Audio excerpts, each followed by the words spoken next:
Hi, welcome to Tape Time with Tom. My name is Chris. I'm Amy. And today we're watching Jason and the Argonauts. This is one of Amy's personal favorites, and it's a new classic for me right now. Without further ado, let's go ahead and get started.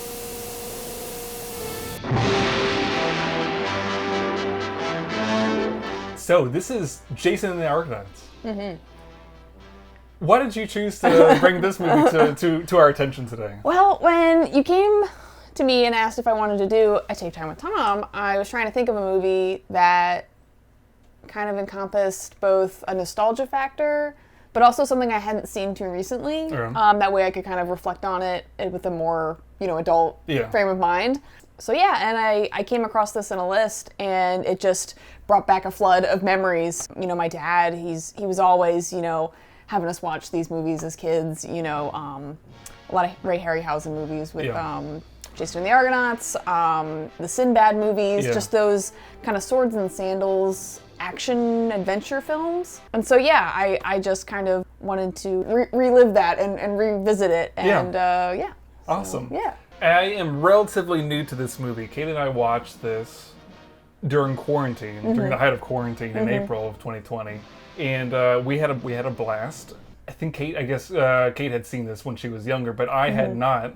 The only Harryhausen that I distinctly remember watching when I was younger is either going to be Mighty Joe Young or Mysterious Island. Oh yes, we watched that one a lot. We watched that one a lot when I was younger too. But besides those two, I'm sure we'll get into more Harryhausen and stop motion effects later on. Yeah. Especially with the classic skeleton scene at the very end. Absolutely. And anything with the Colossus, as it were. Yes, yes. My history is mainly kind of situated with Godzilla wasn't stop motion. He was just a guy. Yeah. But King Kong was. That's where I first watched all the stop motion kind of stuff. Okay, very cool. If I am protected by Zeus, I will have no need of this. I will lay it on the fire as a thank offering to the gods. But although you will win the throne of Aristo, you will, when Zeus ordains, lose it to one of Aristo's children. Then Aristo will have no children. Before watching this movie again today, having not watched this in 2 years' time, I decided to do some little bit of research. Okay. And I reread some of my old books that I had collected years ago. One of them, just some old Greek mythology kind of books. Yeah. Just so I could refresh my memory on the history of Jason. Yeah. From what I understand is that there is a lot of preamble and prologue going into Jason and the Argonauts that details everything leading up into that one gentleman. He's like, I'm gonna rule everything, but then put the swords down, and then I'm like, wait, second thought, I have to go kill these kids real quick. Yeah. So there's a lot of stuff happens up until that point, but then now I'm happy that they were able to adapt it starting right here, because this is right where the actually story comes from. Then pray for me. Ooh, brutal. All right. A one-sandaled man shall come. There we go. This was the one-sandaled man was the main thing I kept reading in between all the different adaptations and iterations. Yep. Yeah, the main myth had the one-sandaled man. If he just let it slide, like, you know what, I want to have this kingdom for 30 years, and then a man with one sandal comes around, and he was just like, all right, we'll make this peaceful. It would have been so much easier. You could have made such a nice town. Yep. And we wouldn't have to kill a whole bunch of these two sisters, Yeah. It's the same thing with any of these other Greek mythology where we have the heroes being rather the villain being prophesized that something's going to happen, and then you know what, I'm going to do everything I can against this, despite the fact that it is preordained. Right. So it's always interesting. Yeah, it's like this catch-22 vicious circle. By trying to prevent the prophecy, I make it happen. You know. It will be 20 years before Jason becomes a man, or an instant of time here on Mount Olympus. I like how it's like an instant for the gods, but it's 20 years for man. It's a great contextual kind of fast forward. Yeah. It's like, all right, and now we're at the actual part of the story. Yeah. It's a great framing device. Yeah.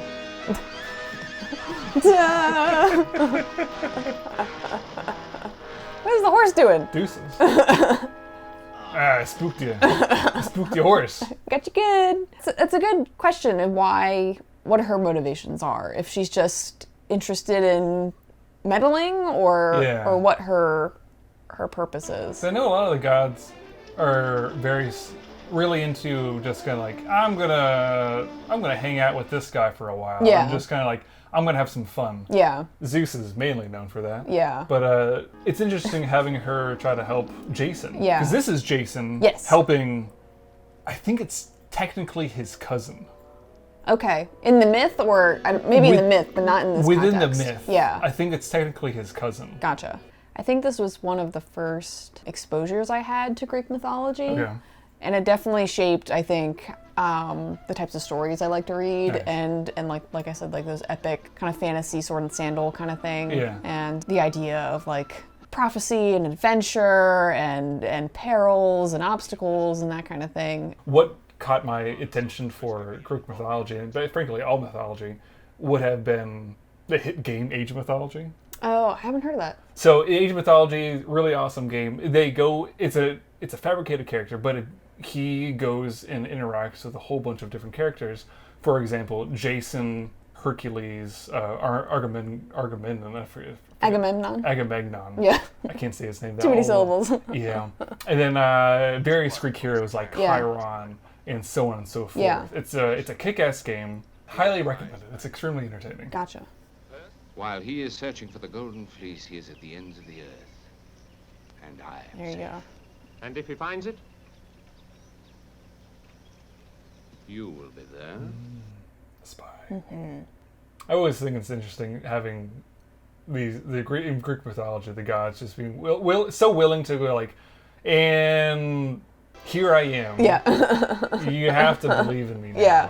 It's a matter of fact within common life, more or less. Yeah. Well, yeah, I mean, mythology was very much like direct, a lot of stories were direct interactions with the gods, or Zeus, Yeah. having relations with a variety of poor ladies, like just that direct interaction. It was one of the things. I don't think you got a chance to see it yet, but that's one of the reasons why I really love The Northman. Oh, yeah, I haven't 'Cause seen that yet. The whole point. Granted, the whole movie is awesome, but it's the thing I really like most is how very similar to Greek mythology, Norse mythology. It's just the frankness of having the gods interacting with the heroes. Yeah. It's very cool. Yeah. Love it. So we have Zeus right here. Yep. Do you know who plays Zeus in the upcoming Thor movie? Oh, it's, as soon as you say his name, it's, Gladiator guy. Yeah, it's gonna be Russell Crowe. Yes, Russell awesome. Crowe. Yep. He looks like he's having a great time. Yeah. And I can't wait to watch him. He kind of looks like this guy. I It's know, kind of right? funny. It's awesome. Yeah. I'd be very curious to see if they were influenced in the idea, because I know that it's Thor, Yeah. Norse mythology, more or less, Yeah. quote unquote. Now we're dipping our toes into more of the Greek mythology aspect of Marvel. Yeah. They're kind of cool. Well, it's interesting because the whole thing with the Marvel Thor stuff is it's supposed to be like they're aliens technically, right? So, and they had influence on Earth, and that's how you get the Norse mythology, was that they're actually aliens or whatever. So it'll be interesting to see if it's kind of the same thing but with the Greek counterparts. Yeah. If the Greek gods were actually just aliens as well, right? Yeah, I don't know. All I was gonna say is I can't wait to see Russell Crowe and Zeus and whoever else that they decide to bring in. Yeah. It'll be a lot of fun. This is a good indication of the first start of Harryhausen's effect and everything. Yeah. So it looks, from what I imagine, we have the cast of the gods standing behind everyone else.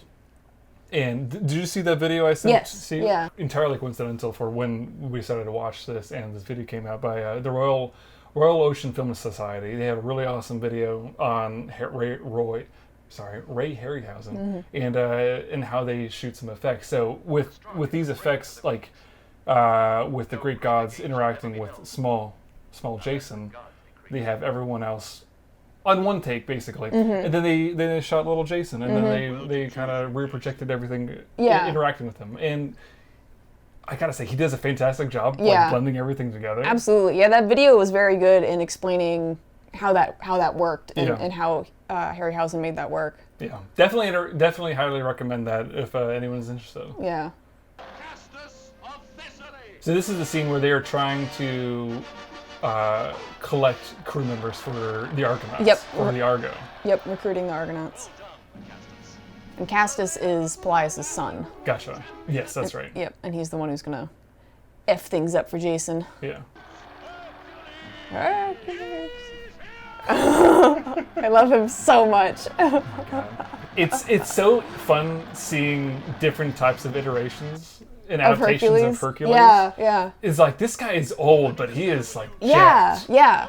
And he's entirely charismatic. Oh, absolutely. Discus?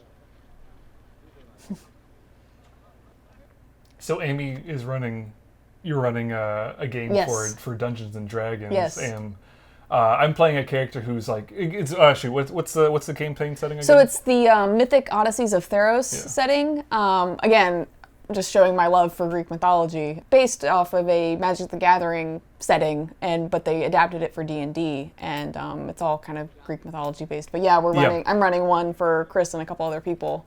And I'm playing a character who's very similar to Hercules. So my character is a layman, and he's really obsessed with the equivalent of the Olympian Games, and his whole thing is throwing discus. Yep. One of my favorite fun facts about this movie is that while they were filming this movie, there was another movie being filmed that I can't remember what it was, but it was, I think, set during like the Napoleonic Wars. So it was like a long ship with sails and everything, and so they were both on the water and like got into each other's shots, and so but like the crew, like, you know, they were very like, you know, okay with it and had a good time with it. You know, no one got angry, and yeah, I think it was on IMDb. I gotta look that up. That's gonna be funny. I'd love to be the guy who just plays the drums. Yeah. you gotta have a really good internal timing. Cue the Michael Cera meme. He had not responded now for 41 seconds, according to his unfailing internal clock. God, that's beautiful. Yeah. So when I first watched this, I watched it. It was on Criterion Channel, so it was a nice widescreen aspect ratio. Yeah. Pristinely restored and everything. But now, today, we're watching on VHS, and I have to imagine this is the copy that you guys watched. Oh, that is the exact copy that we copy. had growing up. Yep. And I gotta say, despite the fact that you guys probably have watched it so many times, this looks great. Yeah, it looks really good. And I love how, even though I know that it's definitely a lot more on either side of the screen, they do a great job kind of condensing it down to 4:3 basically. Yeah. So this tape was released in 91. So I don't know, I gotta say they did a great job. Yeah. Jeez, that's the anchor? Yep. Oh, good thing they had Hercules on board. Yeah, really. Don't worry, it's made of styrofoam. Yeah. So Hera instructed Jason and the Argonauts. You could only take food and water from the shore. So this is the island. Was it Bronze Island? Yep. Island of Bronze? Island of Bronze, yep. I have to imagine this is the forge of the one god that I can't pronounce his name. Hephaestus? Yeah. Yeah, something like that. Again, I can't pronounce his name. And I feel so bad about it because he's my favorite of the Greek mythology gods. And it's the one that I always choose. Oh, jeez. Oh my god, Hercules, you're going to try to... All right, bumbling fools. Use your little smart friend to help collect goats. Bow and arrow. Why? I know you just want to like. It's like clubbing seals, but Hercules it's clubbing smash. goats. Come on, brother, you gotta do better than that. So another fun fact. Hold on. I don't know if this is a shot. Not yet. Coming up on it though. Yeah. Fun fact. I believe these two actors hated each other, like did not like each other. All right. But in an upcoming scene, they basically ended up hospitalized together, and they realized that they had a lot in common, and they became like best friends. Like, I can't remember the names of the actors. That's amazing. But I'm pretty sure it was like on IMDb. Like they just did not have a good time on set together, and then once this upcoming scene happens, they ended up in the hospital. Oh my god. Yeah. That's hilarious. That's a season of feud that I want to have. Yeah.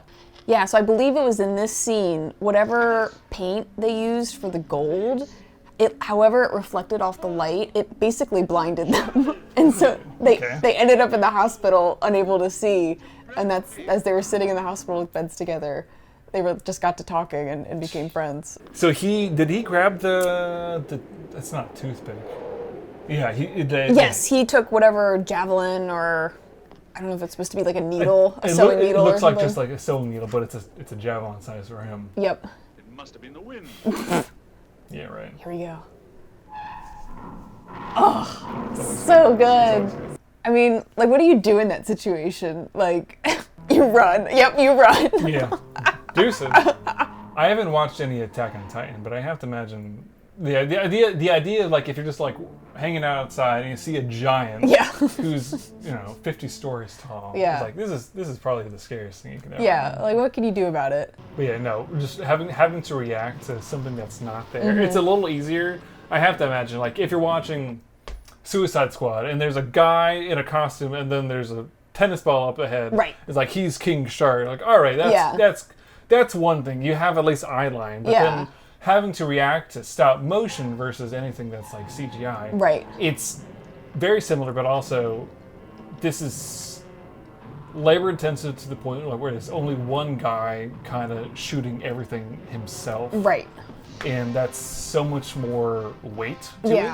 Yeah, it's kind of the opposite in this case because it's more like Harryhausen is reacting to the actors, right? Yeah. Because whatever they're doing on the film, that's what's happening. So he has to make the figures move and react to what's already been filmed. It's not like CGI where, that can be changed multiple times or whatever. What do they call it? Previs. It's just allowing the actors to kind of know what is going on. It's like, for example, like say for the Dr. Dolittle movie, like you have a rough idea of like what these animals are kind of looking like. So you do have to work before the movie actually gets started, and then you continue doing the work after the fact, after the actual production is done. But Harryhausen has to do everything after the fact, and like probably the only thing he's able to do beforehand is at the very least create a sculpture for what these guys are like at the very least looking at. I'm gonna see, But everything else, it's just months afterwards him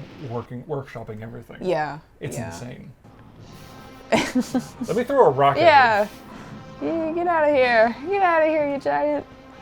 I did a quick look at the other Harryhausen movies. I haven't seen Sinbad, and I would love to try to find it someday just to watch it. There's multiple ones, and they're all kind of got these random stories, but they're really good. Yeah. I know there's some Blu-ray collections that I've been very tempted to pick up one of these days of like, hey, we have 3 awesome Harryhausen movies, and like one of them was like of all the Sinbad movies. Yeah. And then another one was all his sci-fi aquatic themed ones, like It Came From Beneath the Sea and 20,000 Fathoms and stuff. Yeah. That's the one I'm most excited to grab one of these days. Yeah. Just because I love everything debt oriented and stuff.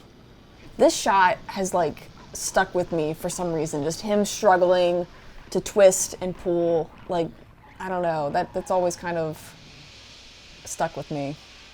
Is the assume that this Colossus is like an automaton, or the fact that there's like steam rising up? Yeah, well, if blood comes out, basically, it's really weird. It's like I'm not sure how it's like powered or. It's like they had the forethought to integrate like a natural causation. Yeah. For this being versus like, oh, it's just a large little man. Yeah. So that's kind of cool. I gotta applaud him for that. Yeah.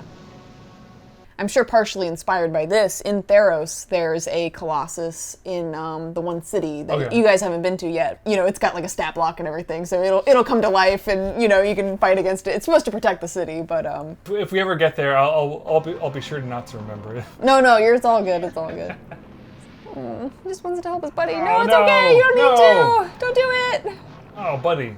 Don't do it. Run left to right, not forward. Or just run it all. Just run backwards. Or just move. Oh, the smart kid. Oh, dang it. Sail when you please, Jason. I cannot leave this island till I've found Hylas. From what I understand of the original text, and by that I mean like the adaptation the quick adaptation that I read, is that they lost Hercules on this, and they decided to just continue on without him. Yeah. So him having to like choosing to stay on this island to help his newfound buddy is more impactful, I'd say. Yeah. Yeah.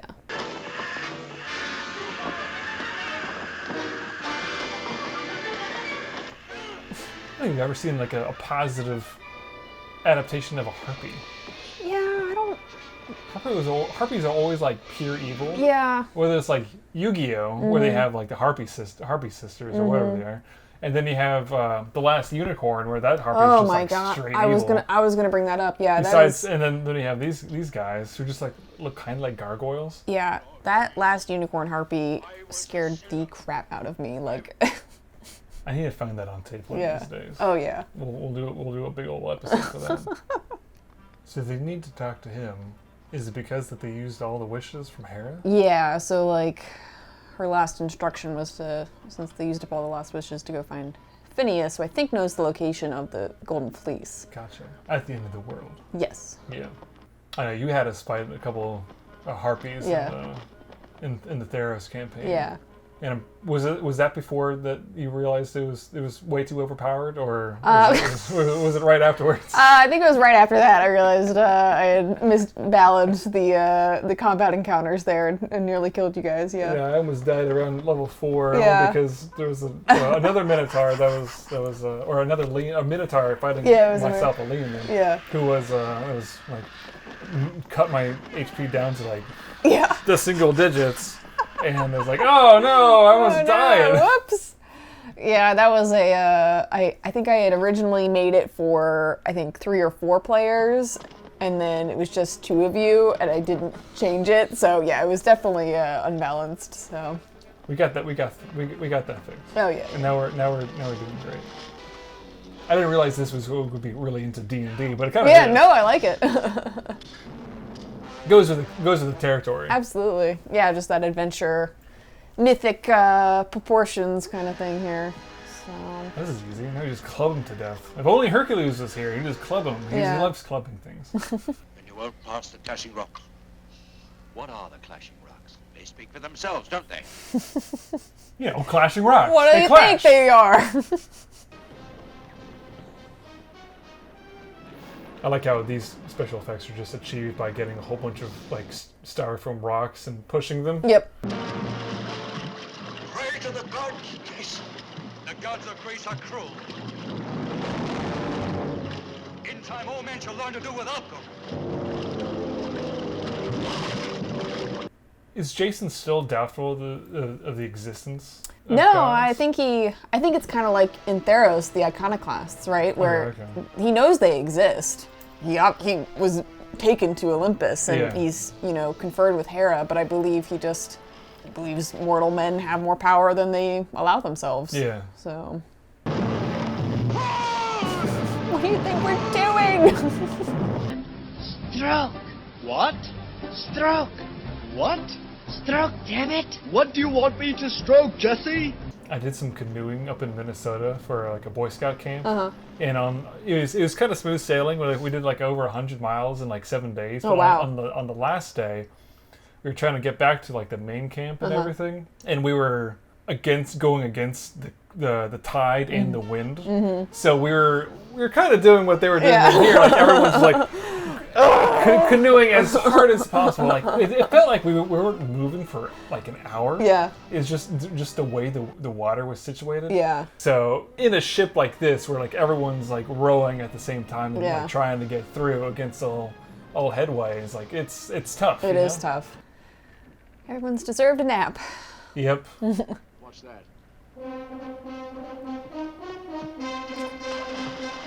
Jason always diving in to save people. All right. That was not a great dive. 6 out of 10. 6 out of 10. This is the other ship? Yes. Okay. This will be interesting. Is this? We'll find out. We'll find out in a second. We'll find out in a second. Where have you come from? Thessaly. But that's the other side of the world. You don't look like I a don't know. I merchant. feel like it's all within the Mediterranean. Yeah. And, maybe like a couple hours. Yeah. Either direction. That's 25 minutes away. Now, tell me your name. Medea. And you can answer my first question. Who are you? My name is Jason.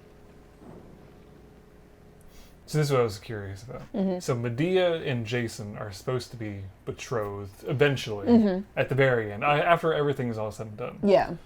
But then Medea is thankful that Jason was able to save her and everything. Jason goes ahead and marries someone else, and then Medea goes and kills their 2 kids, and then Jason is left ruling a kingdom by himself, and then he's like observing the Argo, and then he gets killed by the Argo because he was unfaithful. So it's interesting. I think they cut everything else west of them getting married, basically. Yes. Yeah, I think so. But it's interesting having the context of these Greek mythologies adapted into 60s Sword and Stone, Sword and Sandal kind of stories. Like, these guys are always going to be the heroes, whereas in Greek mythology, these heroes are as flawed as the gods themselves. Yeah, they're a little more tragic in the actual myths at times. Yeah. I'm wondering if this is supposed to be a day for night shot. Hence the high contrast in the colors. Oh, they shot it during the day. They shot it during the Yes, day. I think there was a shot of the sun going down, yeah. But it's When I was in LA, I watched a film print screening of The Bridge over the River Kwai, and there's a lot of like day for night shots in there. Like, when I first saw it, I saw it on like DVD or Blu-ray, and like, this looks great. But watching it on films, like, man, it hasn't aged well. Yeah. Kind of like how in old black and white, the old black and white sound films, where they establish the fact that it's nighttime by having it be tinted blue. Oh, okay. They're basically reiterating the same thing right now. Gotcha. Swim away. Oh. I give you Jason and the Argonauts. I know you've come for the fleece. And I know, too, that if you cannot win it by bargaining, then you plan to steal it. But we'll never part with it, Jason. It is a gift of the gods. It has brought wealth and peace to Colchis. And should we ever let it go, it would mean plague and famine and the destruction of our country. We can no longer welcome or entertain you, but treat you as you deserve. He just changed his whole... Yeah, it's pretty 180. Right on down. Yeah. Right. It was just him talking, and then he was like, hey, you know what, you're fine, but you know what, you're not really fine. I'm gonna kill you. It's fine. Why are you here? Just kidding. Get in jail. A person who exposed a criminal attempt on our kingdom. The son of King Pelias of Thessaly. Augustus. Dun dun dun. Oh, the traitor. Oh, You smug bastard. how could you? Didn't he already know this, that he was a traitor? I think he thought he was dead. Oh, okay, that's right. Yeah. He looks just like, I don't know if you've seen him at all, but Benny Safdie. He's one of the co-directors of the Safdie brothers from Uncut Gems and Good Times. Oh, okay. And he was featured on in like as one of the Jedi in Obi-Wan Oh, and okay. everything. Nice. He's just he's an awesome guy, and he, for whatever reason, he looks just like that the son. Nice. The traitor son. Cool. Oh, so Castus is gonna go try to get the fleece himself Oh. for his father. Double traitor. Yep. What a bitch. So smug about it too. Look at that. I fooled everyone. Like, how are you gonna get home, bud? You ain't got no ship.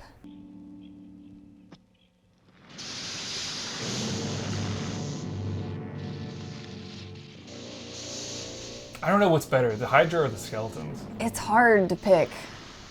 The skeletons are so frenetic. Yes. And we'll get there when Yeah. we get there. But this Hydra looks so cool. Yeah, this shot right here with Acastus in the tail, yeah. I really enjoy that. It's a great blending, because in the YouTube video that we saw, Yeah. like they would do a stop motion, like this is a stop motion version of the actor. Yeah. And then whenever they had a close up, especially with like him being held up by the Hydra or not, doubts when they actually used the actor and then like an actual, I don't know, like a foam wraparound or something. Yeah. There's a Hydra boss in Dark Souls. Okay. And it's in this lake. And so everyone's first instinct is to go up to it and attack it, right? But you realize as you get closer, there's a drop-off in the lake. So you fall off and then you die. So you have to like wait until its heads lunge out at you in order to hit it, because you can't get close to it. Gotcha. So that's a tough one. It's like, it's not even like a full boss. It's just like a mini boss, and it's so hard. Oh, Dark Souls, everything's. Oh yeah, COVID, right? yeah. I don't remember. I thought from my own, again, reading this 20 years ago, that Hercules fought the Hydra, and what he had to do is like he had to cut the head off and then pour hot. Yes. In my memory, it was chili, but it's not chili. But it's like, you know, like hot, like molten metal. Yeah, I don't think the ancient Greeks had chili. No, they didn't have chili. Yes, I can't remember if there was. I can't remember the actual myths. If there was multiple Hydras or if it was. Just one. Yeah, if they they adapted it, yeah. Stab. Yeah, you don't even have to cut off the heads. You just stab it in the heart. Yeah, you're done. Yeah. You're done. Don't even have to worry about it. The easy way to do it. Yeah. Don't go for the head. Yeah. Go for the heart. Yeah. That's what Thor did, and you know that's what got him everything messed up with it. I wish I got a timer for how long the whole everything with the Hydra was. Yeah. But I'm wondering how long this took to animate. It had to be crazy amount of time. It was like 2 months, Yeah. 3 months, just to like all the little heads. I mean, I was trying to count how many heads there were, but it was everything was moving too like fast. 7 or You 8 know, maybe. yeah. Nah, poor buddy. That's fine. He was a traitor. He deserved it. Hecate, Queen of Darkness, revenge yourself against the Thessalians.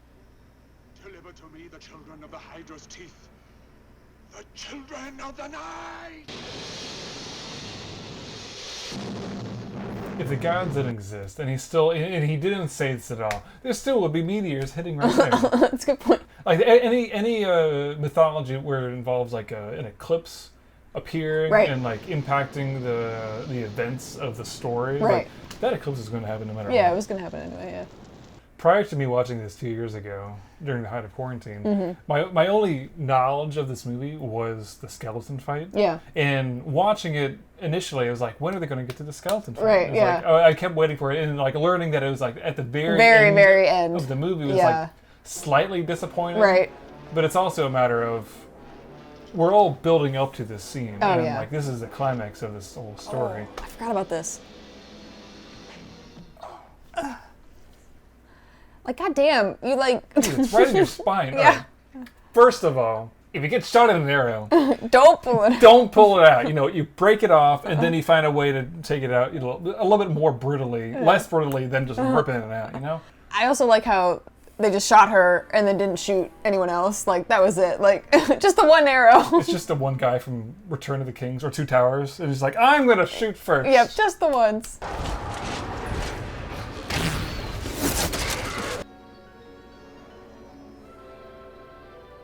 Does the golden please heal? Yes, yeah, Oh, that's one of its cool. powers, yeah. Gotcha. All right, that makes sense. Makes sense for why someone would want to keep it. Yeah. This is the kind of movie that would be fun to adapt for GURPS. Yes. In the same vein as film reroll. I was thinking about that earlier, yeah. I would love to just you have the GM will be playing as, like, you know, everyone else, but then you have the main character as Jason, and then he's able to assemble a team of various Greek mythological heroes. Yeah. And you don't know. The roll of the dice will determine who it is. Right. You might have a Hercules, or you might not have Hercules. Yeah. You might go to that island of the bronze, or you might not. Yeah. And you're still going for Golden Fleece. the Golden Fleece. Yeah. But you might have wholly different types of people. You Yeah, might different have wholly cast, different types of destinations to go there. Yeah. And you might, all right, you could probably argue that the fact that it's either a Hydra or something else. Yeah. You could say. Yeah. I would love to play that. That'd be fun. Yeah, that would be fun. Yeah, that Percy Jackson book series was one of my absolute favorites growing up, Okay. and I've reread it so many times, and it's always fun kind of seeing how, you know, the author envisions, you know, how the Greek gods would interact with the modern world, and who they would be like and their personalities and stuff. So it's I definitely feel like this influenced my tastes and my interest. Everything with these skeletons is so kick-ass. So cool. On the idea of the Percy Jackson, I read it, relatively recently, and by that I mean like 5 years ago. But I'm a big fan of American Gods. Oh, right. And the book's great. We saw like the first episode of the show. It's like, this show's not for me. Yeah. But the book is great. Yeah. And everything, like having to integrate how the old gods interacting with the new world gods, yeah. is fascinating. Yeah, absolutely. What's the secret word? Nice. Oh, the ones with shields all have different shields. Yeah. Yeah, that's cool. Yeah, but another example of how Harryhausen would have had to react to the film, right? Exactly. Versus the actors reacting to, an unknown visual, which they are. Like, they're kicking at air, but then Harryhausen has to be like, okay, where does the exact frame... So we have a skeleton where this guy's kicking. Yep. Or it's a matter of like editing and directing. It's like, this is the take that we like the most. Yeah. So the Harryhausen has to go through and be like, all right, so now I have to get a skeleton here. Yep. And we have to get it to this point and fight it. Yeah. Then we have to get two of them fall off the cliff in a second. Mm-hmm. And it's like, just that one shot of the skeleton's head. Like, how long did that take? This whole scene took 6 months. You can't get past that. Yeah. I don't know. I wish I could see you and Kate watching this for the first time. I know. It would be so much fun. Yeah. Oh, Don't put your sword down, dummy. Oh, buddy. Right. That's all on you. I like how Harryhausen still had them react. Yeah. To the guy falling down. He had a whole lot of forethought. Not just head off. Amazing. There's just so much detail, and it's happening so fast. It's incredible to see have them have so many little fellows. Yeah. Act all at the same time. Yeah. That's a lot of patience that I don't think I have. Yeah.